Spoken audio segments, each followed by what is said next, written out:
Donc, je m'appelle Christophe Besson-Léo, je suis le président d'une coopérative d'intérêt collectif sans but lucratif qui s'appelle l'Alliance Sens et Économie et qui est un incubateur d'autres coopératives d'intérêt collectif sans but lucratif que l'on développe avec les filières pour doter les territoires et les filières de ce qu'on appelle des communs économiques.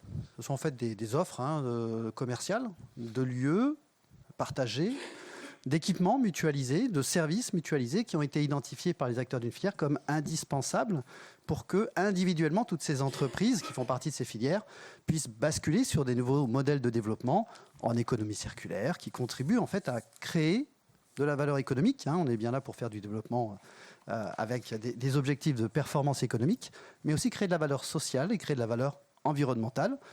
Et ce beau projet est parti d'une idée que j'ai eue liée à mes expériences personnelles en 2009, que j'ai rendue publique en créant l'Alliance Sens Économie, donc incubateur et réseau des communs économiques des filières et des territoires, en 2017, après avoir rencontré pas mal de professionnels du monde économique à but lucratif, le réseau des MEDEF et autres, des acteurs également de l'économie sociale et solidaire, des acteurs de la recherche et de l'innovation et bien sûr des acteurs du monde public, collectivités, État, et de la conscience que tous ces gens-là travaillaient en silo et avaient une incapacité finalement à véritablement coopérer sur des projets collectifs. C'était très compliqué, problème de langage, problème de culture, problème d'envie, et qui, pour atteindre l'objectif que je vous ai décrit, ces fameux développer ces offres mutualisées, ces services mutualisés indispensables à la transformation pour aller vers finalement une économie qui soit compatible avec l'homme et la planète, enfin, l'humanité et la planète, eh bien, il fallait réussir à créer un environnement de confiance pour leur permettre de coopérer ensemble à produire tout ça. Voilà, je vous ai fait une belle synthèse. Thierry Valette à côté de moi, donc, qui pilote au sein du Geste d'Or l'émergence du think tank Terre des Eaux. Et ensemble, on va donc créer la première coopérative des communs économiques de l'eau. Donc on part du cycle de l'eau. Voilà, le cycle de l'eau, puisque tout part de là.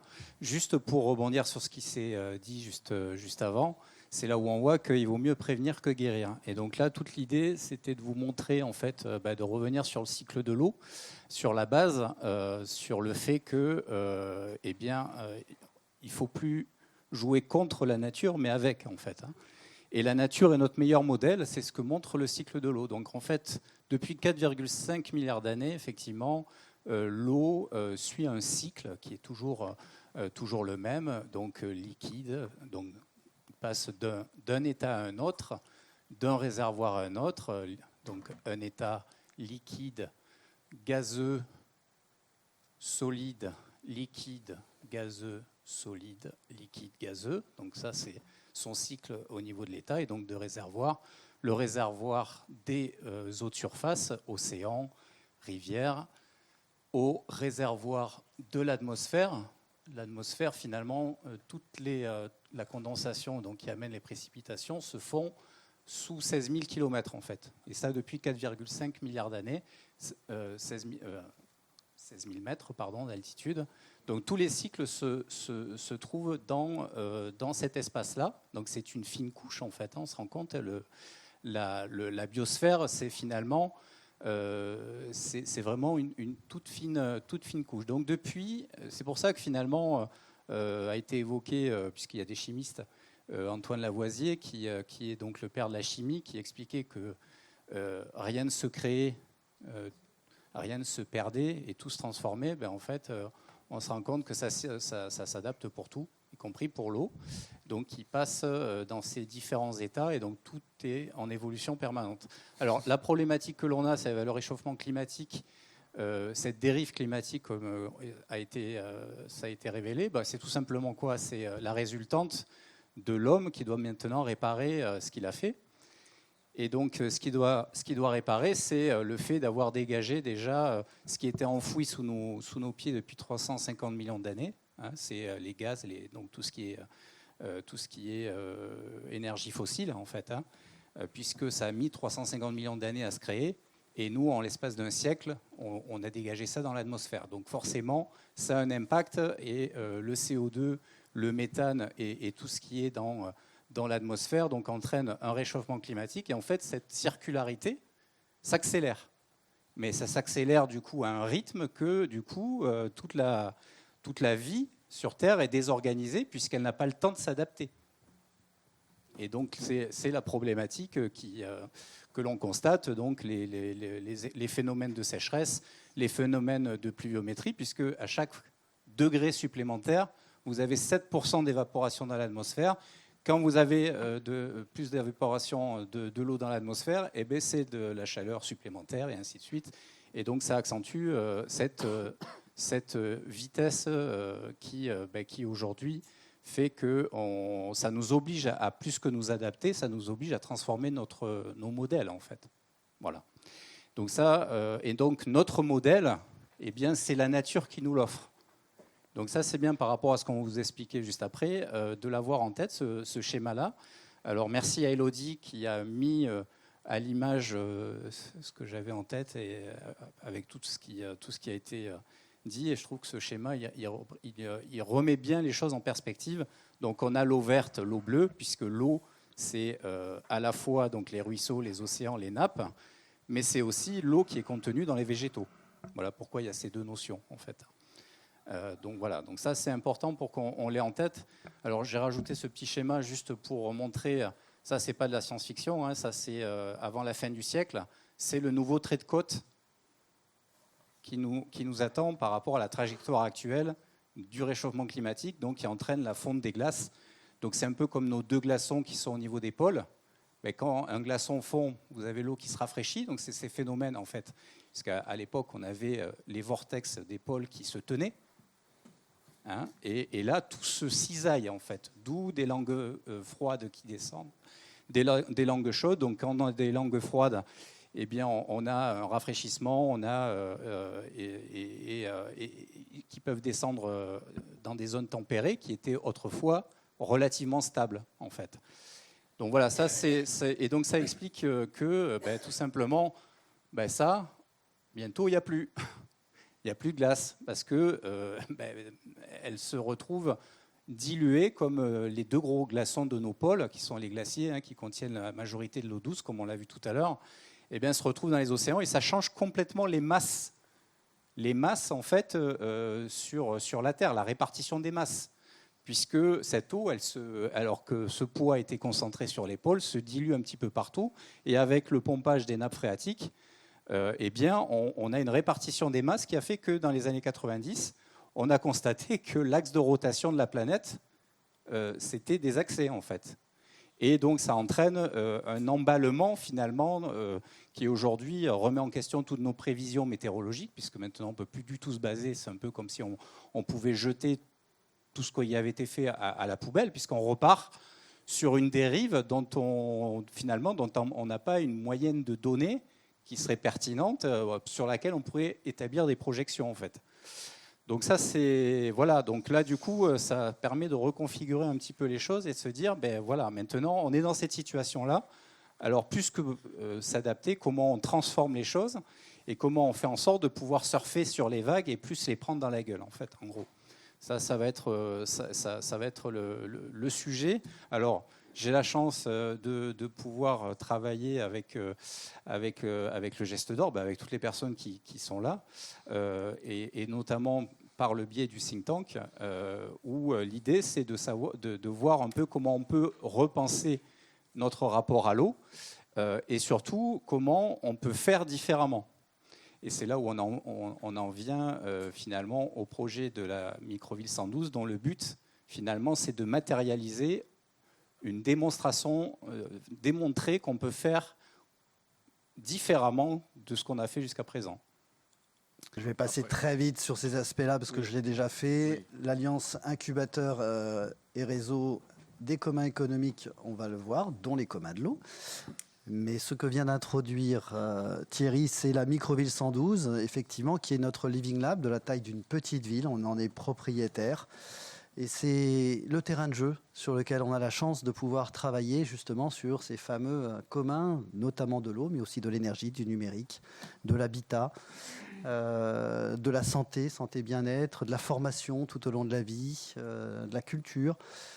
Vous allez voir l'approche systémique que l'on a. Donc on a la chance d'avoir ces 2 coopératives d'intérêt collectif aujourd'hui qui existent, qui sont sans but lucratif et qui œuvrent à la fois au plan européen, au plan national et bien sûr au plan très local, puisque cette microville, elle est à Reims, implantée sur 65 hectares. Hop, rapidement, qu'est-ce qu'on fait? Notre travail et tout l'objet de notre intervention là, c'est tout ce qu'on a entendu avant, c'est la difficulté de faire coopérer les gens, de les faire travailler ensemble. Notre boulot, c'est ça, c'est de créer justement les conditions favorables à cette vraie coopération qui fait en sorte que le public, les entreprises à but lucratif, les acteurs sans but lucratif, les acteurs de la recherche et de la formation, arrivent à travailler ensemble dans un environnement de confiance où ils sont tous reconnus pour ce qu'ils sont capables d'apporter, mais personne ne peut prendre le pouvoir, pour faire simple. Donc créer cet espace de confiance, partager un projet de société commun. Je vais y arriver, voilà. Derrière, les faire travailler à travers ce qu'on appelle des challenges de coproduction, de ces fameux communs économiques, donc des services véritablement opérationnels qui servent au projet collectif de la filière dont ils font partie. Et puis derrière, mettre en œuvre tout ça. Mettre en œuvre, ça veut dire qu'une fois qu'on a une offre commerciale, même si elle est au service de l'ensemble des acteurs d'une filière et d'un territoire, ça reste une offre commerciale. Donc il y a une entreprise qui va la gérer. Ça s'appelle chez nous des coopératives d'intérêt collectif. Toujours ce statut-là. Je ne ferai pas un cours là-dessus, mais effectivement, il permet de répondre à ces problèmes-là de prise de pouvoir. C'est quoi les problèmes qu'on a pour la coopération? C'est juste la prise de pouvoir. Hein. Ceux qui ont de l'argent veulent prendre le pouvoir. Ceux qui sont des élus, ils ont le pouvoir politique qui justifie leur volonté de prendre la main. Ceux qui ont la maîtrise technique, pareil. Et puis, il y en a qui sont anticapitalistes, capitalistes et qui, pour différentes raisons, cherchent à prendre le pouvoir. Et c'est tout ça qui bloque toutes les coopérations. Globalement, c'est un peu une synthèse, mais notre travail a été d'identifier, même si l'outil juridique ne fait pas tout, mais dans quel cadre juridique on pouvait s'inscrire, qui était ni complètement de droit public, ni complètement de droit privé, mais en fait quand même complètement de droit privé, mais qui inclut complètement les acteurs publics. Ça s'appelle Société coopérative d'intérêt collectif. Peu de gens connaissent ce statut-là, il existe. C'est très simple, au moins d'un point de vue juridique, et ça rend possible les choses. Bon, je passe la partie gouvernance, on pourra en reparler. On utilise tout ce que je viens de vous exposer, à la fois donc, les professionnels qui sont dans l'Alliance Sens Économie et puis ce Living Lab, pour déployer à l'échelle nationale ce programme Microville durable. Donc le Living Lab s'appelle Microville 112, c'est sur l'ancienne base aérienne 112 à Reims. Donc ce programme Microville durable qui a pour objectif de fabriquer la ville, l'industrie, l'agriculture de demain, à la fois dans des logiques de proximité, de neutralité climatique et puis d'usage du numérique. Donc c'est la ville intelligente et durable pour faire simple. Et l'objectif d'utiliser ce programme-là et la microville pour faire un démonstrateur, on parlait de démonstrateur tout à l'heure, faire un vrai démonstrateur mais taille réelle, conditions réelles sur un territoire donné et réussir à partir de là, enrichir une boîte à outils pour déployer, concevoir collectivement et déployer collectivement ces fameux communs économiques sur les principales filières nécessaires pour atteindre cet objectif d'un territoire de proximité climatiquement neutre et connecté. Hop. Notre travail dans ce programme-là, c'est d'abord, il faut avoir la maîtrise du sol. On l'a évoqué. Tant qu'on n'a pas la maîtrise du sol, on ne sait rien faire. Bon, très bien. Il y a beaucoup de friches urbaines, de friches un peu partout en France, notamment dans les villes moyennes. Faisons en sorte de pouvoir réemployer ces locaux et ces fonciers pour le mettre au service d'un projet de territoire qui vise ces objectifs qu'on vous a cités et de ne pas considérer l'immobilier juste comme un produit financier spéculatif, mais vraiment comme un support de comment on peut faire les transitions. Deuxième objectif, créer un espace de confiance, on l'a évoqué, pour réussir à faire coopérer les acteurs. C'est aidé par le fait qu'on soit propriétaire de locaux ou de terrains ou de fonciers. Et là, l'objectif, c'est d'amener les filières à aller vers des modèles de développement qu'on va qualifier régénératifs, grosso modo, qui régénèrent les ressources qu'elles consomment. Et donc, c'est la mise en pratique à grande échelle de l'économie circulaire et de l'économie de l'usage, de la fonctionnalité, avec cette logique de concevoir des produits, services à pérennité programmée et pas à obsolescence programmée. Tout ça fait un tout. Et au niveau des entreprises, c'est réussir à les aider en fait à faire face aux transitions, aux grandes transitions auxquelles ils sont confrontés, transitions économiques, numériques, énergétiques, sociales, écologiques, et ils ne peuvent pas le faire seuls. Ils ne peuvent le faire qu'à l'échelle de leur chaîne de valeur, de leur filière. En ayant la maîtrise des sols et cette démarche, en créant cet espace de confiance pour amener les acteurs des filières à coopérer ensemble, on arrive à les amener en fait sur des sujets qui font sens pour eux collectivement, des lieux à mutualiser, des équipements à mutualiser, des services à mutualiser, qui ont tous une légitimité pour eux parce que c'est ce dont ils ont besoin collectivement pour changer de modèle de développement. Et individuellement, de toute façon, ils ne peuvent rien faire. Et c'est ce qui nous a amené donc à aller vers ce développement de coopératives de commun économique avec une approche par filière. Ça va très vite vous éclairer. Le premier bloc, les deux premiers blocs nous ont amené finalement à concevoir des coopératives d'intérêt collectif de type foncière pour avoir la maîtrise du foncier et pour avoir ce double rôle et de créer cet espace de confiance avec les acteurs qui font un territoire. Et puis la deuxième nous amène à avoir la même démarche, et là sur plutôt les communs économiques, même si les premiers sont aussi les communs économiques du foncier, mais vraiment des démarches de coopération pour créer les communs économiques des filières qui font les territoires. Donc deux axes, déployer un réseau de coopératives foncières à l'image de la Microville 112 que je vais vous présenter après. Bon, vous voyez, il y a du monde au niveau européen, du monde au niveau d'une mission interministérielle de l'État qui s'appelle l'Europe des projets architecturaux et urbains, des acteurs opérationnels, le scoping, et puis bien sûr le Geste d'Or, dont je suis aussi administrateur accessoirement et très fier d'être là pour porter les couleurs du Geste d'Or. Des acteurs de la recherche et de l'enseignement supérieur. On n'y a mis que la chaire ETI, qui est le concepteur, ou du moins le vulgarisateur de cette approche de la ville de proximité, du territoire de proximité dont on s'inspire. Le plus important, c'est... Mauvais bouton. Le plus important, c'est celui-ci. On va être là sur le cœur du sujet. Tous les sujets qu'on aborde, et l'on en fait partie d'un système. Et si on n'a pas une approche en écosystème de tout ça, une approche systémique, on n'y arrivera jamais. Alors c'est très compliqué, on est d'accord, mais ça n'empêche, si on est là, c'est qu'on ne baisse pas les bras et qu'on se donne un cadre de travail qui nous permet d'aller vers ça. Réussir à faire finalement un territoire de proximité climatiquement neutre et connecté, c'est le pitch.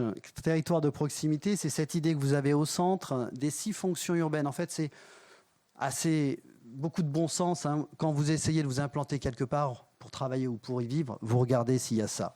Des lieux pour habiter, des lieux pour travailler, tout ce qui est l'approvisionnement alimentaire et non alimentaire, tout ce qui est l'offre de formation tout au long de la vie, la partie culturelle, sport, loisirs, pour s'épanouir, et puis l'offre de santé et de bien-être. C'est du bon sens, mais ça fait bien de le rappeler. Et donc, quand on s'intéresse à la transformation du foncier, on s'intéresse à regarder dans l'écosystème sur un territoire donné si on a bien des offres là-dedans et comment on peut les renforcer et les améliorer. Et puis, climatiquement neutre et connecté, donc la qualité de vie et de travail, c'est dans le territoire de proximité. Et puis, nos enjeux face aux transitions, c'est dans climatiquement neutre et connecté, de manière très synthétique. Vous avez 11 infrastructures dites éco-responsables, ou du moins, il faut les rendre éco-responsables, parmi lesquelles vous avez à 9h l'eau, bien évidemment. Et puis, vous avez aussi l'énergie, le bâtiment en tant que tel, les mobilités, la sécurité, le traitement des déchets, la biodiversité, tout ce qui est la recherche et développement et la valorisation, il fait partie des infrastructures qui nous semblent importantes. Les infrastructures numériques, bizarrement le financement, mais ça fait partie des infrastructures dont on a besoin pour financer les transitions. Et puis, le traitement de l'air, le traitement de l'eau, donc le circuit de l'air, le circuit de l'eau. Et le système également de l'énergie. Donc on parle, nous, en flux. Hein, et c'est vraiment l'approche que l'on a étant en écosystème, on est en flux. Voilà, vous avez les bases de ce que l'on va faire sur un premier territoire de la taille de 65 hectares. Vous avez là donc ce programme Microville 112 qui se décline en 4 programmes de transformation. Je vous ai décrit un peu la stratégie de déploiement d'un réseau de foncières de co-développement avec les territoires. Pour tout ce qui est innovation, mise en œuvre à grande échelle, expérimentation à grande échelle, on a le Living Lab Microville 112 des microvilles durables. Ça va être juste la partie d'après. Et les challenges qui sont notre méthodologie justement pour co-construire à la fois les communs économiques et faire coopérer les acteurs du territoire dans cette co-construction. Et puis dernier point, modèle d'affaires serviciel à pérennité programmée. C'est notre dernier, c'est celui sur lequel on n'est pas encore très actif, mais qui va venir de ce qu'on est en train de faire sur le Living Lab Microville 112. C'est amener les entreprises à aller vers justement des chaînes de production à pérennité programmée où on éco-conçoit tellement bien que l'objectif derrière, ce n'est pas de vendre la propriété, mais de louer l'usage d'un bien, quel qu'il soit. Et on s'applique ça à nous-mêmes en tant que foncière, Microville 112. Et nous y allons tout de suite. Où je vais, compte tenu du temps, pas vous passer une vidéo, mais vous pourrez la trouver sur notre chaîne YouTube. Il nous reste 10 minutes. Voilà. Donc on est donc un propriétaire avec une SIG foncière que dont je vous ai introduit tout à l'heure le modèle. Hein, j'y vais pas. J'espère. Est-ce que ça passe? Ouais. Je vous pose juste des photos. Voilà. On est sur une ancienne base aérienne, la zone Vie, dans laquelle il y avait 3500 militaires quand c'était en plein. On vise, nous, entre 3500 et 10 000. 65 hectares construits et constructibles. Il y a la ZAN qui vient poser quelques complexités, mais c'est normal. Avec des bâtiments qui sont de très bonne facture, vides aujourd'hui depuis plus de 12 ans. Si on a pu réussir à faire ça, c'est parce qu'on a été très pugnace avec des habitants, des élus, une équipe d'une dizaine de professionnels qui, depuis 2017 jusqu'à 2022, se sont accrochés et ont investi presque 2 millions d'euros de leur poche pour que ça puisse exister et que l'on puisse faire les démonstrations à grande échelle de ce dont on vient de parler. Donc, il fallait en vouloir. Avec l'incompréhension complète des acteurs publics. Ici, le Grand Reims, le Grand Est aussi, la Banque des Territoires, pareil. Je en parle avec autant de légèreté aujourd'hui que cette phase-là est passée, que maintenant nous travaillons avec tout le monde, parce qu'on a fait la démonstration qu'on n'était ni des escrocs, ni des doux rêveurs, et qu'on était là pour faire et servir l'intérêt du territoire et de ses entreprises. Voilà, des photos. Et le site est en train d'être réactivé avec les filières du territoire. Alors là, on est à Reims. Pour ceux qui ont oublié leur géographie, c'est dans la Marne. Dans la Marne, il y a un petit peu du Champagne. Donc on travaille bien sûr avec la filière Champagne à répondre à leurs enjeux, à la fois développement économique, mais aussi social et environnemental, donc les enjeux sociaux et environnementaux. Et là, on était sur les enjeux sociaux, l'hébergement décent de vendangeurs pendant un mois, enfin de 15 jours, au mois de septembre, pendant les vendanges. Donc là, on a eu 700 vendangeurs en une fois. On a donc montré la capacité de la Microville 112 à servir l'intérêt du territoire. On a remis en état des bâtiments. Voilà. Juste pour vous montrer qu'au-delà d'être propriétaire, on commence à refaire vivre le tout. Vous avez là le plan, vous avez les 6 familles, les 6 grandes familles donc d'activités d'un territoire de proximité sur la gauche, du zonage qui est aujourd'hui temporaire, mais qui est inspiré de l'usage historique des lieux, parce que malgré tout, les militaires, ils mangeaient, dormaient, travaillaient, allaient en prison, allaient à l'hôpital. Donc il y avait toutes les aménités d'une ville. Et on est à 1 kilomètre au nord de Reims. On est à 15 minutes en voiture ou en vélo électrique du centre de Reims et à 45 minutes de Paris. C'est assez idéal pour faire des démonstrations à grande échelle. Et pour ce faire, on invite l'ensemble des professionnels des filières et notamment de l'eau de nous rejoindre pour organiser les challenges des transitions par les communs économiques qui vont être mises en pratique sur ce territoire-là. Donc on reprend les 11 filières, les 11 filières au niveau des infrastructures. Et on déploie ça. Alors, on prend même les 6 au niveau fonctionnel, mais je vais passer rapidement. Voilà, on va aller au vif du sujet parce que le temps est compté. Nous avons 11 infrastructures. Nous allons travailler de manière assez simple. Un challenge, c'est comme un hackathon, pour ceux qui connaissent. C'est le principe, c'est des ateliers participatifs avec les professionnels, là, de l'eau par exemple. Nous allons définir ensemble ce qu'est la chaîne, donc le circuit, la chaîne de valeur de l'eau, le circuit de l'eau, en ayant tous les maillons en tête et en travaillant chaque maillon à chaque fois pour optimiser à la fois la performance économique, sociale et environnementale, afin que ça puisse contribuer donc à l'objectif de devenir un territoire climatiquement neutre et connecté. Donc on va travailler de manière très très opérationnelle sur tout le circuit de l'eau. Alors plutôt en usage urbain, mais on a du terrain sur lequel on peut capter potentiellement aussi de l'eau et voir ce qui est potentiellement faisable sur le territoire. La deuxième étape, une fois qu'on se sera mis d'accord sur cette chaîne de valeur de l'eau, qui existe déjà, et les travaux engagés dans le think tank Terre des eaux du Geste d'Or contribuent largement à gagner du temps en la matière. Deuxième étape, c'est avec les professionnels de l'eau européens, nationaux et du territoire, réussir à co-designer finalement les briques qu'il faudrait mutualiser pour aider à avoir un système de l'eau le plus efficient par rapport au challenge qu'on se fixe sur l'eau. Ah, j'ai juste oublié de le donner. Et si on arrivait à être autonome en eau ? Et si, dans l'usage urbain au moins que l'on a sur une petite ville comme la microville 112, on arrivait à être autonome en eau ? On y arrivera à X%, on n'en sait rien, et à la limite, c'est pas grave. L'intérêt, c'est l'objet de recherche appliquée, recherche-action que l'on en fait, qui nous permet de travailler avec des fournisseurs de solutions, qui ont plein de solutions en la matière, et qui nous permettent de pouvoir expérimenter à grande échelle 1, 2, 3 dispositifs dans un système de l'eau où il y aura de toute façon en commun une chose évidente, c'est les communs numériques de l'eau. Pour atteindre les objectifs de souveraineté et d'interopérabilité vis-à-vis des fournisseurs commerciaux, et ils sont les bienvenus, malgré tout, on est un territoire. En tant que territoire, il faut qu'on soit souverain. Et être souverain, ça veut dire qu'on ne soit pas dépendant d'un fournisseur d'une solution sur tout le cycle de l'eau, parce que s'il débranche, on est mort. Et donc, ça passe par avoir un langage numérique commun, quels que soient les systèmes intelligents qui vont gérer nos flux de circulation d'eau. Et enfin, une fois qu'on a fait ce travail, on a un système de l'eau qu'on va mettre en expérimentation sur la microville.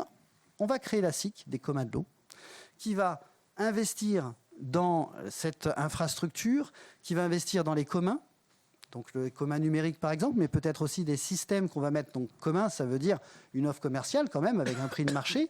L'objectif de la SIC, de nos SIC, des communs, c'est d'être sans but lucratif. Donc qu'elle fasse des profits n'est pas un problème, mais elle réinvestisse tout dans l'objet de l'entreprise coopérative.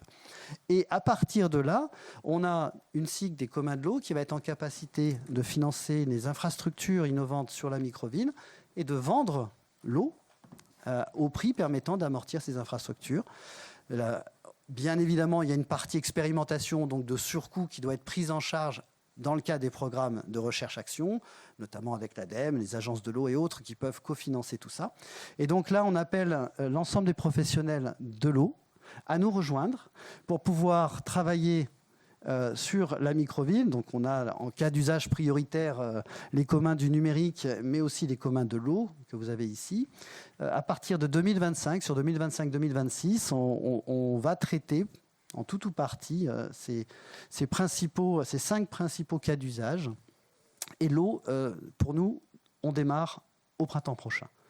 Avec Thierry, on s'est donné comme objectif de lancer les communs de l'eau, donc les challenges des communs de l'eau, démarrer au printemps prochain, en même temps que le lancement officiel grand public de la microville 112, avec des événements culturels sur la thématique culture et développement durable. Merci.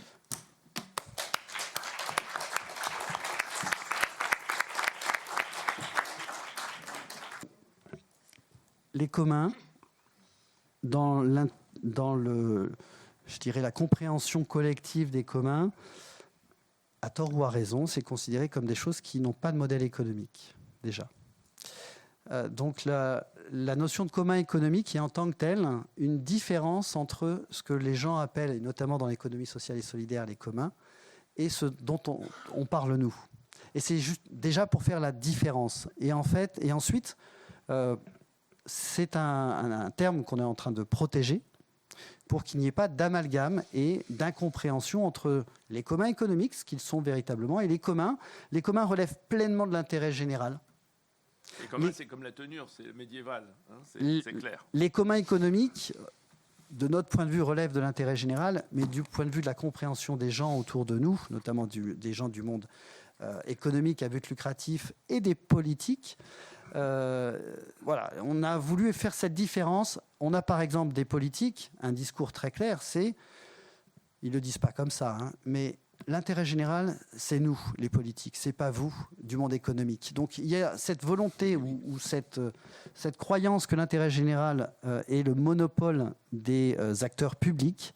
Nous, on dit non, c'est pas le monopole des acteurs publics. En tant qu'entreprise, on a la prétention de servir l'intérêt général, même avec des entreprises qui font de l'argent, dans une logique sans but lucratif. C'est notre positionnement et ce n'est pas contre les entreprises à but lucratif. C'est juste, nous, c'est comme ça qu'on a trouvé la solution et l'équilibre dans le rapport de force, notamment avec les acteurs publics sur la question de l'intérêt général et dans les acteurs de l'économie sociale et solidaire, qui très clairement, pour 50%, sont anticapitalistes. Et je fais dans la caricature exprès, mais ça montre les difficultés qu'il peut y avoir de dialogue. Et je fais partie de l'économie sociale et solidaire en tant que société coopérative d'intérêt collectif. Donc, je n'ai pas d'état d'âme. Mais on avait besoin de faire cette différenciation pour éviter les amalgames. Que ce soit dans le domaine de l'énergie, du bâtiment bioclimatique et autres, est-ce que vous allez aller rechercher les dernières innovations ou pas ? Ah, mais on va rechercher. La porte est ouverte à tout le monde. Elle n'est fermée à personne.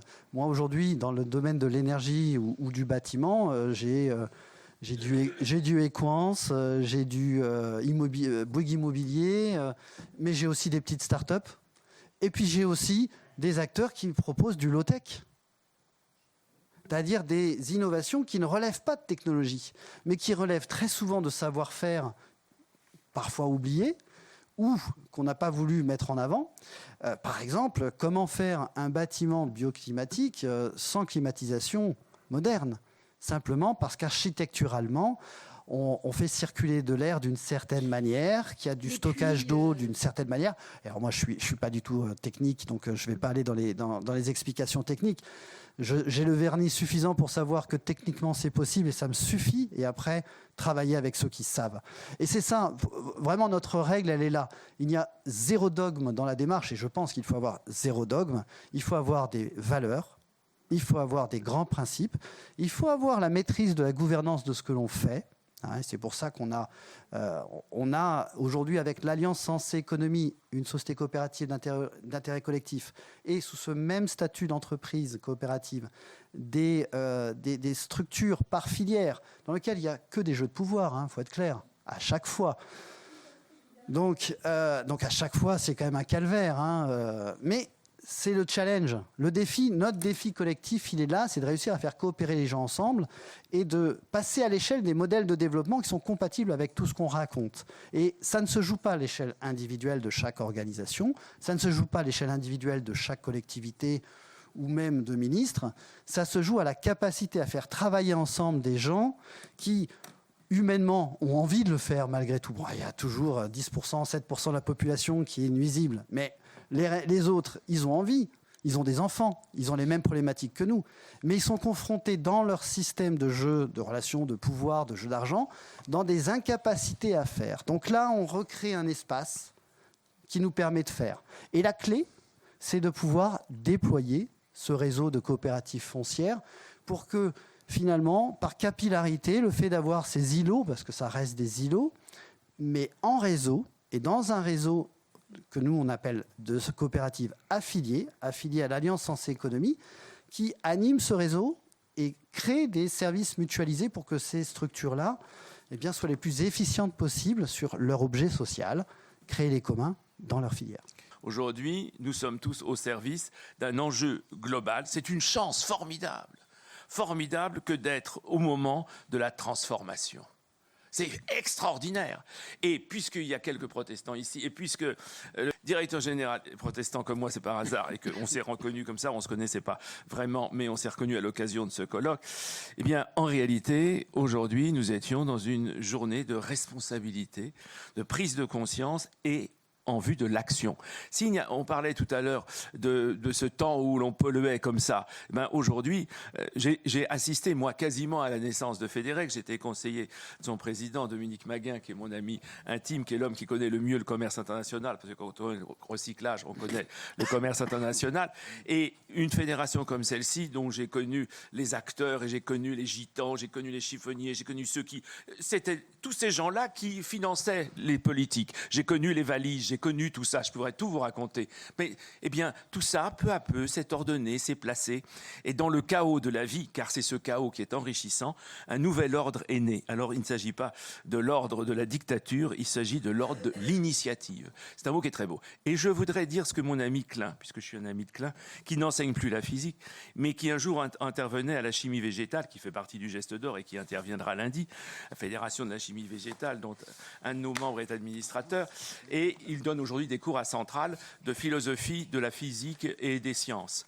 Et il était en train de dire « arrêtez avec le mot innovation ». Je l'ai entendu beaucoup aujourd'hui. Et il dit cette chose merveilleuse, quand on parle d'innovation, c'est qu'on est tellement vieux qu'on ne peut faire qu'innover. Trouver. Et comme dirait un de mes fils, qui est un grand chercheur et le plus grand spécialiste de la thérapie génique dans le monde, il me disait « Papa, je ne cherche pas, ça se trouve ». Alors, et il dit « C'est le hasard bienheureux de la patience ». J'espère aujourd'hui que vous allez combiner la patience et l'urgence. Merci et à lundi.